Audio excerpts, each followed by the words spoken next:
Hi welcome to my channel. ఇది నిన్న రాత్రి మినీ బ్లాగ్. నిన్న రాత్రి నేను చపాతీను బెండకాయ పులుసు చేశాను.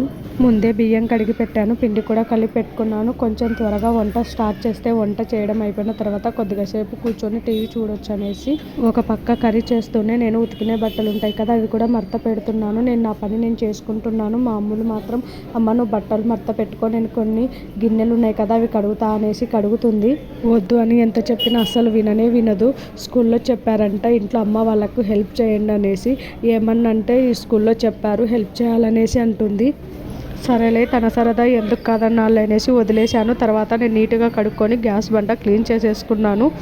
కూర చేయడం అయితే అయిపోయింది. ఇంకా తినేటప్పుడు అన్నము చపాతీ చేసుకోవచ్చులే అనేసి కొద్దిగా సేపు టీవీ చూశాను. పిల్లలతో మాట్లాడుకుంటూ వాళ్ళని ఆడిపించాను.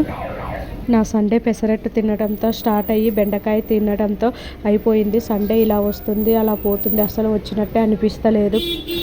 Please like, subscribe to my channel. Thanks for watching. Please support me.